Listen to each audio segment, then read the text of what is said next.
ድምፂ ውፅዓት ብስራት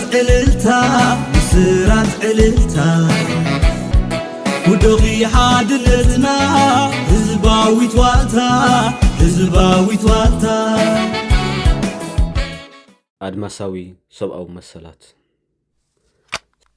ሰላም ኣብ ሕቁን ቀረባን ኮንኩም መደባት ቲቪ ማለት ተከታተሉ ዝኽበርኩም ሰማዕትና አድማሳዊ ሰብአዊ መሰላት ዝብል አርእስቲ ትንታኔ ሒዝና ቀሪብና ኣለና ሰናይ ምክትታል እዚ አድማሳዊ ሰብአዊ መሰላት ዝብል አርእስቲ ተዋሂቡ ክጽሓፍ ዘገድድ ቀንዲ ምኽንያት ገለ መሰረታዊ ዝኾኑ ሓበሬታታት ብዛዕባ ሰብአዊ መሰላት ንምቕራብ ተሓሲቡ እዩ ንሰብአዊ መሰላት ኣመልኪቱ ናይ ሕቡራት ሃገራት መርማሪት ኮሚሽን ብዛዕባ ኣብ ኤርትራ ዝካየድ ዘሎ ኣስካሕካሒ ግህሰት ሰብአዊ መሰላት ብቐጻሊ ዝገበሮ መርመራን መጽናዕትን ንሪኦ ዘለና እዩ በዚ ምኽንያት እዚ ብዛዕባ ሰብአዊ መሰላት ብዝምልከት ካብ ማንም ሰብ ንላዕሊ ኤርትራዊ ክጉደሰሉ ዝግባእ ጉዳይ ብምዃኑ እዩ ዝስመረሉ ዘሎ ስለ ዝኾነ መባእታዊ ኣፍልጦ ብዛዕባ ሰብአዊ መሰላት ንምርካብ ብቐዳምነት ብትርጉም ኣምር ሰብአዊ መሰላት ክንጀመር ኢና እዚ ማለት ሰብአዊ መሰላት እንታይ ዝሓዘ ኣምር ምዃኑ ንምፍላጥ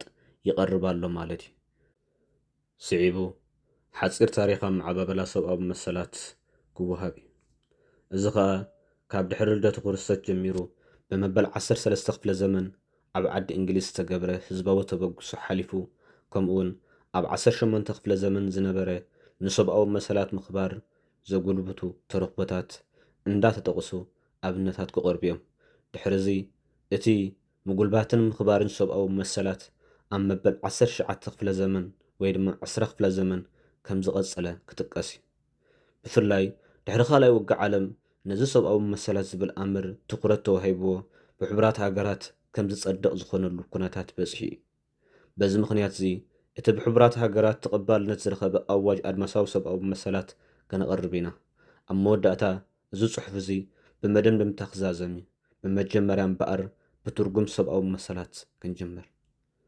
ትርጉም ሰብአዊ መሰላት ምሕጽንታ ቅድሚ ትርጉም ሰብአዊ መሰላት ዝብል ኣምር መሃብና ከነዘኻኽሮ እንደሉ ጉዳይ ኣሎ ብዛዕባ ሰብአዊ መሰላት ክንገልጽ እንከለና ኣብ ኤርትራ ከመይ ኣሎ ኢልና እናሓሰብና ክንከታተል ከም ዘለና ምሕጽንታና ብኽብሪ ንቐርብ ሕጂ እምበኣር ክንጀመር ኢና ሰብአዊ መሰላት ክበሃል እንከሎ ኣብ ውሽጢ ሓደ ሕብረተሰብ ናይ ነፍሲ ወከፍ ውልቀ ሰብ መብኣታውን መሰረታውን መሰላት ዘመልክት ማለት እዩ ኣብ ውሽጢ ሓደ ሕብረተሰብ ዝነብር ነፍሲ ወከፍ ሰብአዊ ፍጡር ብሕጋዊ ተቐባልነትን ቅንዕናን ዘለዎ ሕቶ ኣብ መሰላት ናይ ረብሓን ነፃነትን ንምርካብ ካብ ሕብረተሰቡ ዝጠልቦ ነገር እዩ እዞም ነፃነታትን ረብሓታትን እዚኣቶም ፍትሓውነትን ርትዓውነትን ከምኡውን እሩምነት ዘንጸባርቑ ጥዕናን ክብርን ንዝኾነ ውልቀ ሰብ ክረጋግጽሉ ኣገዳስነት ኣለዎ ኤርትራውያን ነዚ ብኸመይ ነስተንትኖ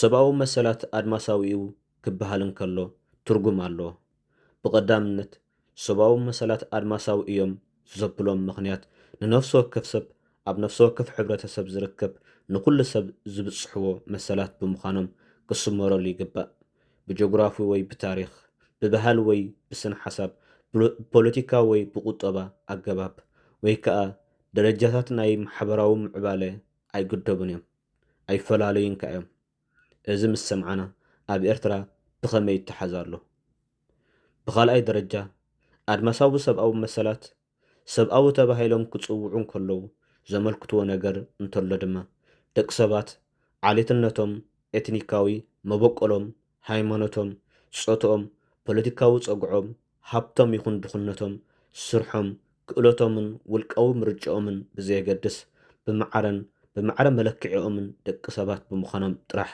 ኩሎም ደቂ ሰባት ማዕረ መሰላት ከም ዘለዎም ዘመልክት ኣምር እዩ ኣብ ኤርትራ ዘሎ ስርዓት ነዚ ብኸመይ ይርድኦን ይሕዞን ኣሎ ዝብል ግንዛቤ ክንሕዝ ኣገዳሲ እዩ ኣድማሳዊ ሰብአዊ መሰላት ዝብል ኣምር ብቐዳምነት ሓያል መራላዊ ሰረት ዘለዎ ኮይኑ ፖለቲካዊ ባህር ድማ ዘለዎ እዩ ብዙሓደ መለክዒ ብጽቡቕ ዝተሰርዐ ፖለቲካዊ ትካላት ንሰብአዊ መሰላት ንምክልኻልን ምርጋጽን ዝሕግዝ ኣገዳሲ ባእታ ምዃኑ ብሩህ እዩ ብድሕሪዞም ኩሎም ለውጥታት ኣብ ትርጉም ናይ ውልቀ ሰባት ከምቲ ኣብ ሰብአዊ መሰላት ሰፊሩ ዘሎ መሰላት ዋላ እቶም ሕግታት ይኹኑ እቶም ኣብ መዝነት ዘለዉ እንተዘይተኻለኸልሉ እቲ ቀንዲ ዘዋሪ ደራኺ ሓይሊ ፖለቲካ ምዃኑ ክፍለጥ ይግባእ። ኣብ ኤርትራ ፖለቲካዊ ስራሕ ብኸመይ ይተሓዝ ኣሎ? ርግጽ ቅዋም ስለ ዘየለ ብሕጊ ተቐይዱ ዝሰርሕ ፖለቲካዊ ባእታ የለን። ገደብ ኣልቦ ፖለቲካዊ ስልጣን ዝጐበቱ ውልቀ ሰባት ኣለዉ። ኣድማሳዊ ሰብኣዊ መሰላት ዘይገሃሱ መሰላት እዮም። ህይወት ዘለካ ሰብ ክሳብ ዝኾንካ እዞም መሰላት እዚኣቶም ንዋላ ሓደ ሰብ ክንፈጉ ዝግብኡ መሰላት ኣይኮኑን። ሰብኣዊ መሰላት ዘይናጻጸሉ እዮም። ውሑድ ኣገዳስነት ስለ ዘለዎ ወይ ከዓ ክዕቆብ ክሳብ ክንደዚ ዘየድሊ እዩ ብዝብሉ ምኽንያታት መሰልካ ክክሓድ ብፍጹም የብሉን። ኣብ ኤርትራ ፖለቲካዊ ስልጣን ከይሕደጉ ብምፍርራሕ ንመጻኢ ግዜ ከስጉኡና እዮም ብማለት ዝኾነ ክርዕድ መታን ክእሰር ኣለዎ። ንምዃኑ ኣብ ኤርትራ ብዘይ ሕጊ ዝተኣስረ ሰብ ኣሎ ዶ ኢልካ ምሕታት ዶ ይቐልል? ዋላ ኣብ ኤርትራ ተኣሲሩ ዘይፈልጥ ሰብ ኣሎ ዶ ኢልካ ምሕታት ይቐልል? ነሰንትን እስከ ሰብኣዊ መሰላት ዝተኣሳሰሩ ዝጠናንጉ መሰላት እዮም። ኩሎም ሰብኣዊ መሰላት ነናይ ሓድሕዶም ዝመላሉ እዮም። ንኣብነት ኣብ መንግስትኻ ምክፋል፣ ምስ ናይ ሓሳብካ ምግላጽ፣ ትምህርቲ ምርካብ፣ ከምኡውን ንህይወትካ ኣገደስቲ ዝኾኑ ነገራት ምርካብካ ብቐጥታ ዝተኣሳሰሩ እዩ። ሰብኣዊ መሰላት ካብ ሕብረተሰብ ዝጥለቡ እዮም። ትርጉሞም ከዓ ውልቃዊ መሰላትን ጉባኣትን ኣብ ሓደ ሕብረተሰብ የመልክት። መንግስቲ ከዓ ብወገኑ ትካላትን ኣገባብትን ይሰርዕ። ከምኡውን መደባት ኣዳልዩ ነቲ ደቂ ሰባት ዝደልይዎ ጠለባት ንምምላእን ንምርግጋጽን ዝሕግዙ ጸጋታት የዳሉ። ፖለቲካውን ሲቪላዊ መሰላት ሕግታት፣ ትካላት፣ ኣገባባት ከምኡውን ካልኦት ኣድለይቲ ውሕስነታት ጸረ ምልኪ፣ ጸረ ብልሽውና መሰላት ክልቲኦም ተግባራውያን ይገብሮም።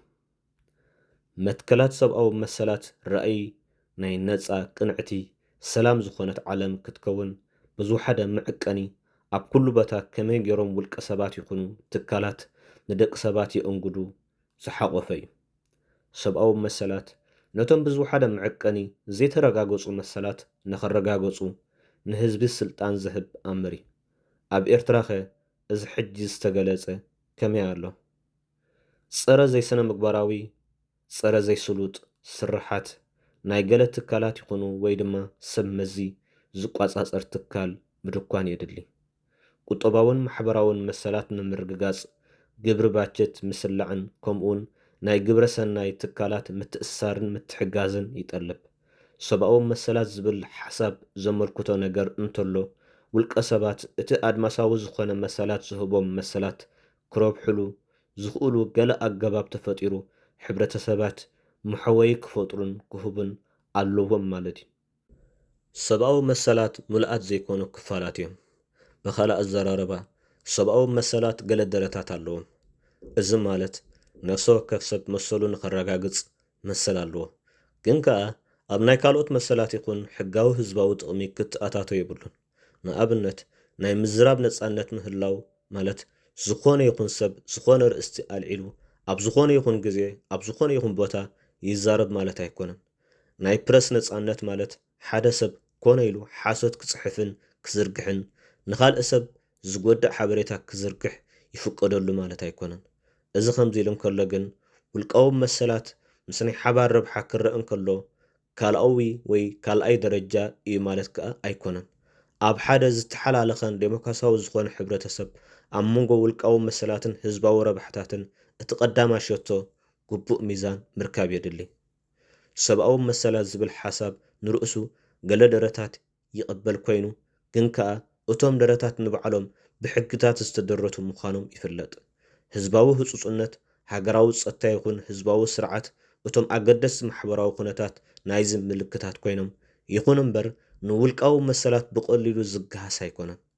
ደረታት ናይ ሰብኣዊ መሰላት ክግበር ዝፍቀድ ኣብ ኣድላይ ፍሉይን ህጹጽን ኩነታት ምስ ዘጋጥም ጥራሕ ይኸውን።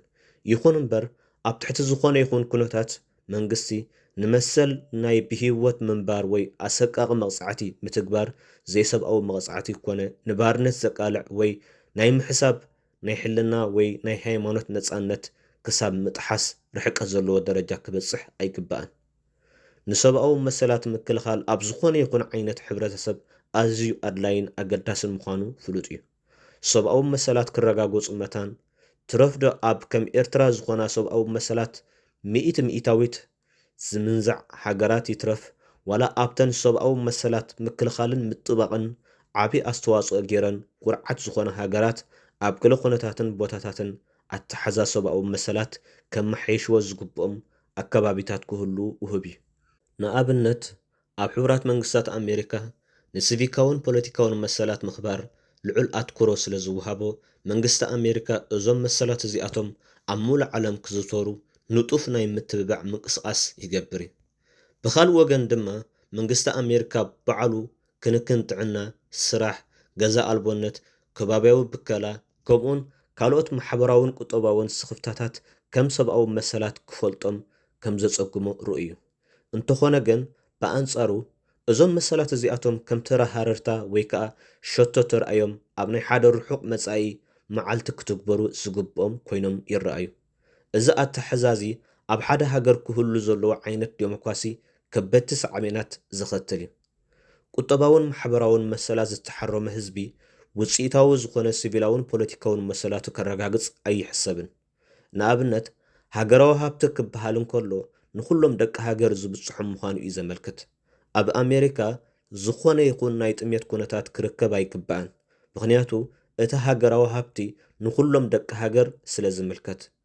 ጌዲ ሓቂ ግን ኣብ ኣሜሪካ ናይ ጥሜት ፀገም ኣሎ። ከም ውፅኢቱ ከዓ ቁጠባውን ማሕበራውን መሰላቱ ዝተሓረመ ህዝቢ ንጡፍ ዝኾነ ፖለቲካዊ ነፃነቶም ክጥቀሙ ትፅቢት ኣይግበረሎምኒ። ሲቪላውን ፖለቲካውን መሰላት ዝልክዑ ብዴሞክራሲያዊ መትከላት ዝከላኸሉ ሕግታት ብምህላው ዘይኮነስ እንታይ ደኣ ዜጋታት መሰላቶም ኣብ ምጥቃም ክህልዎም ዝኽእል ክእለት እዩ ክልክዕ ዘለዎ። ናይ ምዕራባዊ ፍልስፍና ዝመሰረቱ ሰብኣዊ መሰላት ኣብ ብዙሓት ዘይምዕራባውያን ዝኾነ ሃገራት ተቐባልነት የብሉን። ኣብቲ እዋን ምንዳፍ እዚ ሰነድ ሰብኣዊ መሰላት ብውሕዱ ዓለም ኣብ ምዕራባውን ምብራቃውን ቀጽርታት ኣብ ክልተ ተመቂላ ስለ ዝነበረት ነቲ ቁም ነገር ናይቲ ሰነድ ናይ ሓባር ተረድኦ ዘለዎ ባይታ ንምርካብ ሰፊሕ ፃዕሪ ይሓትት ከም ዝነበረ ርጉፅ እዩ። ገና ኣብዚ እዋን እዚ እንተኾነ ኣብ ዓለም ኩሉ ዝሰማምዓሉ ኣወንታዊ ትርጉማት ናይ ሰብኣዊ መሰላት የለን። ሓፈሻዊ እማሜ ወይ ሕጊ መሰላት ካብ ሃገር ናብ ሃገር ይፈላለይ። ዋላ እውን ኣብ ምዕራባዊ ዓለም እንተኾነ እውን ሰብኣዊ መሰላት ኣብ ኣፈጻጽማ ዕምቆት ካብ ሃገር ናብ ሃገር ይፈላለዩ። ኣብተን ዘይምዕራባውያን ዝኾነ ሃገራት ሰብኣዊ መሰላት ዝኽበር ኣብ ኣዝዩ ዝተፈለየ መሰረታዊ ሓሳብ እዩ ዝምርኮስ። ንኣብነት ኣብዘን ደሰዋያንን ኮሚሳውያንን ዝኾነ ሃገራት ሰብኣዊ መሰላት ኣብ ምኽባር ዝነበረን ኣተሓዛ ኣብ ማሕበራዊ ረድኤት መሰላት ከም ናይ ምምሃር፣ ናይ ምስራሕ ከምኡውን ናይ ክንክን ጥዕና መሰላት ጥራሕ ዘተኮረ እዩ ነይሩ። እንተኾነ ግን ኣብ ሲቪላውን ፖለቲካውን መሰላት ናይ ዜጋታቶም ዘለዎም ኣተሓዛ ድሩት እዩ። ብፍላይ ኣብ ገለ ባህልታት እሞኻ እዚ ናይ ምዕራባውያን ዝሓዘ ኣተሓሳስባ ምኽባር ውልቃዊ መሰላት ፈፂሙ ንጹግ እዩ። ኣብ ውልቃዊ መሰላት ምትኳር ማለት ከም ውልቀ ፍትወትን ምድጋፍ ኣንነት ምንጋስ ከምኡን መቃቃሊ ኣተሓሳስባ ኮይኑ እዩ ዝርአ። እዚ ይኹንእቲ ግን ደቂ ሰባት ክቡራት እዮም። ናይ ጉጅለ መሰል ጥራሕ ክሕሎ ተባሂሉ ውልቀ ሰባት መሰሎም ክንገፉ የብሎምን። እዚ ዝኾነሉ ምክንያት ሕብረተሰብ ብውልቀ ሰባት ዝተሰርሐ ምዃኑ ስለ ዝፍለጥ ቀፂልና ዝመፅእ ሓተታና ብዛዕባ ሓፂር ታሪክ ኣመዓባበላ ሰብኣዊ መሰላት ክንዛተ ኢና። ሰሰናዩ ኣብ ዝቕፅል የረኽበና። ብሩኽ ምሸት። ድምፂ ውፅዓት ብስራት ዕልልታ ብስራት ዕልልታ ውድኺ ሓድነትና ህዝባዊት ዋልታ ህዝባዊት ዋልታ